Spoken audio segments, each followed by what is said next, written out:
Good afternoon. We are representing Team 28, presenting our ROB 530 term project, which focuses on implementing a particle filter to improve the accuracy of pose estimates produced by a neural network. This neural network takes monocular camera images as an input, and you might be asking why use a monocular camera? And that's because they're cost-effective, widely available, power efficient, and portable. However, some challenges associated with monocular cameras include their lack of depth measurement, and the single perspective nature contributes to this depth measurement issue as well. Some common methods to localize with monocular camera data is monocular SLAM and learning SLAM, the latter of which we will be building upon in our report. So the prior work that our report builds upon focused on developing a convolutional neural network that, given an image, can produce an SE3 pose estimate corresponding to the location of the camera. The neural network alone has limited pose estimation accuracy, and as a result, the authors of our original paper used this neural network estimate with a motion model derived estimate to produce a single pose that is a better representation of the system state. Some limitations associated with this algorithm include the uncertainty to the pose.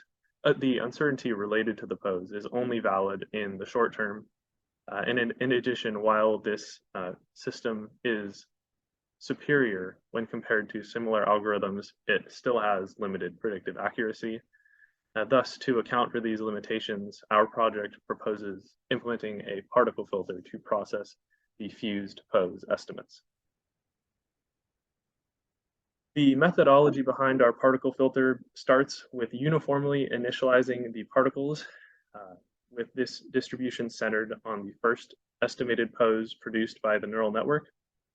These uniformly distributed particles are then propagated according to the same constant velocity motion model that is used in the neural network. We then update these propagated particle weights according to the SE3 pose measurements that are produced by the neural network. And we chose to use a 6x6 identity matrix as the covariance associated with these measurements. Once we've updated the likelihoods of the particles, we normalize their weights and use a low variance resampling algorithm if necessary.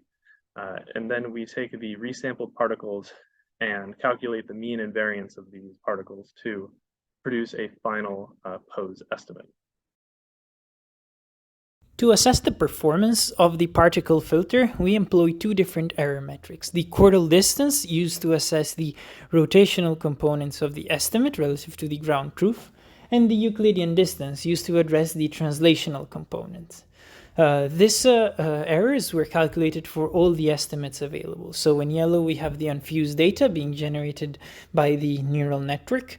In green, we have the fused estimate error being associated to the raw measurement from the neural network being combined with the geometric constraints from the motion model. And finally, in red, we present the range of errors that we recorded with the particle filter over 10 runs, of course, to account for the stochasticity inherent to this particle filter. On the left-hand side, you can clearly see that the chordal error, the chordal distance for the particle filter, is not always better than the fused estimate, although, much more importantly, perhaps, it is lacking the peaks that characterize the other estimate errors. In terms of the trajectory, on the other hand, this is not only significantly smoother, but it also is meaningfully better than all of the other errors. And this can easily be visualized in the next slide, where this 3D plot clearly shows the red line being associated to the particle filter trajectory being significantly closer to the blue trajectory, the one for the ground truth.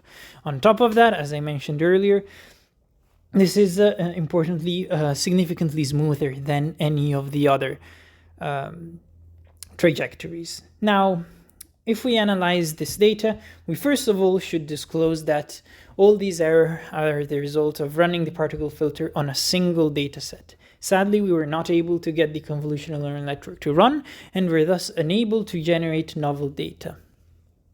As a result, we had to rely on data being provided by the original authors of the convolutional neural network paper. Quantifying now numerically the graphs presented before, as I mentioned earlier, the rotational error is not always better. Over the average of the entire trajectory, the error can reach up to 21%, although it can also decrease up to 58%. The translational error, on the other hand, is significantly better. On average, for the entire trajectory, it can decrease between 64 and 91%. Now, in terms of the future work that we would like to perform, we would first of all want to evaluate the performance of the particle filter over a wider range of datasets and scenes to ensure that these promising results can be recreated. Additionally, we would also like to increase the number of particles. We believe that this would help us reduce the rotation error, but more importantly, it can hopefully help us initialize the filter without having to specify the initial state and based on the initial estimate, that is. This could be very important, as it could help us solve the kidnapped robot problem. Overall, however, the results are promising, and we are happy with them.